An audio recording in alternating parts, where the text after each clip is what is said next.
pemimpin GRS dan juga setronya pasti akan bekerja keras untuk memastikan kerajaan ini tidak akan kalah dan tumbang. Sebab kalau diorang kalah, diorang sudah tahu nasib bah. Fail-fail di pejabat-pejabat, di pejabat ketua menteri, di kementerian-kementerian lain sudah pasti akan dibongkar, akan dicari salah laku, rasuah dan ketirisan yang mereka buat.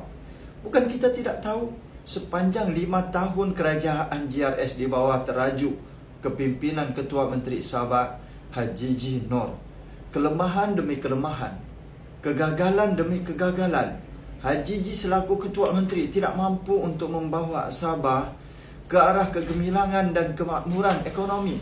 Hanya dia pandai bercakap, bersembang, dan dia pandai mau kasih rakyat Sabah ini, konon-konon mau kasih dorang baik, mau kasih selamat, mau kasih dorang peruntukan dan sebagainya. Tetapi dalam keadaan dorang umumkan peruntukan bilion-bilion, tidak sampai kepada rakyat. Apa punya peruntukan ini kalau tidak sampai? Ikasi pun 300 pun bukan semua rakyat miskin dapat. Berpilih-pilih, dibagi, dikasih sama orang-orang diorang saja. Berapa ramai orang Sabah yang ada ikasi STR tetapi tidak mendapat bantuan daripada kerajaan negeri yang 300 diumumkan itu. Mana pergi duit-duit ini?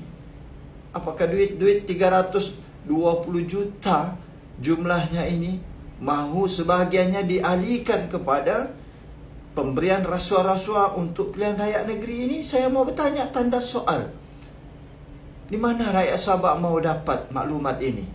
Di mana kami mau tengok maklumat ini betul-betul sampai kepada orang-orang miskin dan miskin tegar di Sabah? Jangan kamu temberang bah Haji GRS.